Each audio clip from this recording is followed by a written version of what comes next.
Hello everyone. Hope you all had a wonderful week. So in this class we get into part 2 of planning. So in the last session we discussed on elaborately on what is planning, how planning is core to an organization, what are the merits of planning, what are the features of planning. So we discussed on all that in the last class. So in this class we'll discuss a lot on limitations of planning and the planning process. So first, on limitations of planning. What are the limitations of planning? Planning leads to rigidity. How does a plan lead to rigidity? So what happens is, in any organization, plans are made based on specific targets, specific goals, specific objectives. So the managers sit, they make a proper plan. Once a plan is made, there's no time for looking back. They only have to execute the plan. So a plan is made with a lot of future mindedness, but once after a plan is made, there's time left only for execution. So what happens when a manager wants to go back to the plan and make some changes in the plan? No, that's not possible. And that is the reason why it is said planning leads to rigidity. Point number 2. Planning may not work in a dynamic environment. So business environment is made up of a lot of factors. As we discussed in chapter 3, it's made up of social factors, legal factors, political factors, economic factors, technological factors. It is made up of so many factors. There are a lot of people, a lot of stakeholders which are involved in a business, and there are a lot of factors which can determine the way a business goes. So given all these factors, whatever plan that you're making is as at a given date, as at a given time. This plan may not work in a dynamic environment. For example, whatever is a business plan which was made before Corona may not work during Corona time. For example, whatever is a plan which was made before a political moment now may not work once after a political movement has taken place in a country. The political scenario might have changed. So everything changes. Whatever was done in the pre-technology era cannot work now. So that is why it is said planning may not work in a dynamic environment. And over to point number 3. Planning reduces creativity. How does planning reduce creativity? Planning is usually done by the top management of the company, the management which looks into the strategies and policies of the company. So it is that management which makes the plan. And once a plan is made, the middle management and the supervisory management do not have any other job but to just execute the plan that was made by the top management. So in that case, what happens? The middle management and the lower level management do not have any scope to express their creativity, express their innovation in the plan. The plan is already made, it has to be just executed by them in the way it is formulated. So because of this reason, planning reduces creativity. Over to point number 4. Planning involves huge costs. Many people may not understand as to how or why planning involves huge costs. People think that okay, we sit down, we take a sheet of paper, we take a pen, we write, and that's how a plan is done. No, that is not how it is done. For example, you are planning to construct a house. So who actually is involved in the plan? It is an architect who is involved in the plan. So what does an architect do? He draws the layout of the house. So he takes all his expertise into the making of that house, into the sketches as to how the house should come out. So there's a lot of cost involved for the architect. For example, you're earning a lot and you go to a financial advisor for tax planning. What happens? All your income, a huge part of your income will go in the tax planning process, because the process of planning by itself involves huge cost. When looking at an organization level, so what happens? If an organization has to plan, it has to organize boardrooms, it has to bring in experts from various fields which are related to the area which is being planned. So it involves a lot of cost, because planning is an intellectual process, and that is why they say planning involves huge cost.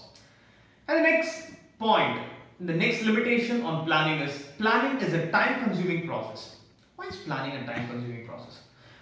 The process of planning involves a lot of minds and these minds may not be like-minded at all the times.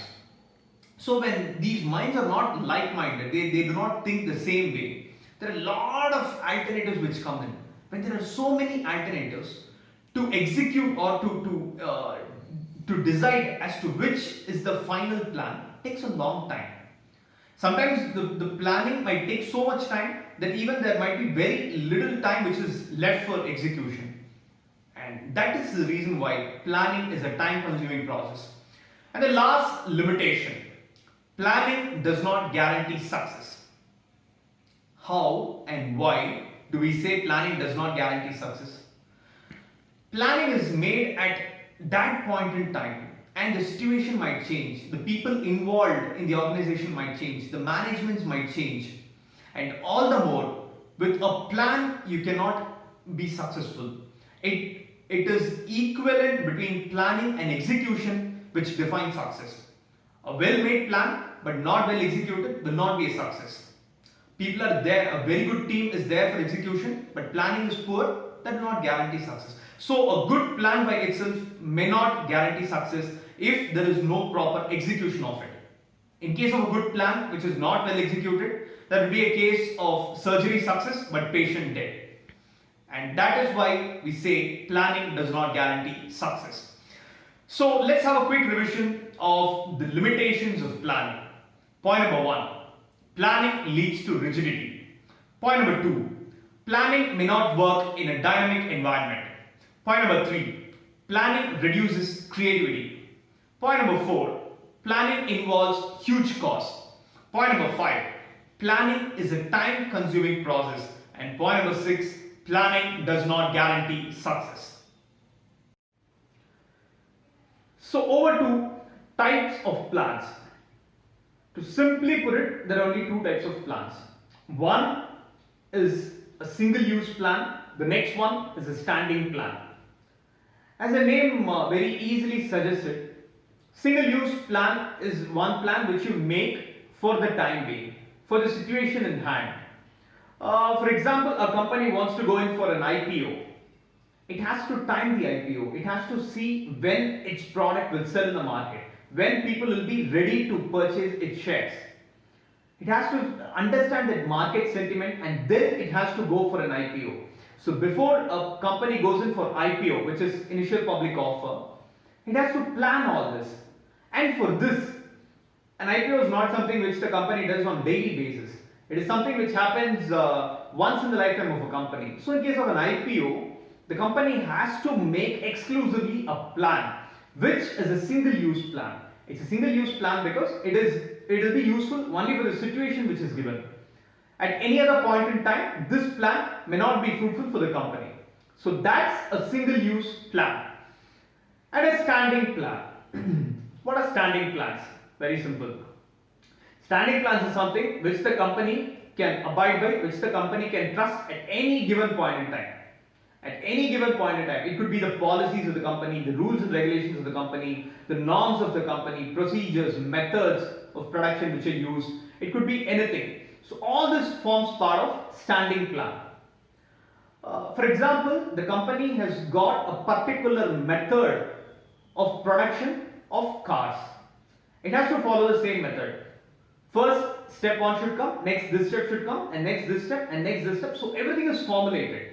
This is the method of manufacturing a car, and the company has been following it maybe for the last 5 years, 10 years, with small tweaks here and there in the process. So that's a method. Rules and regulations.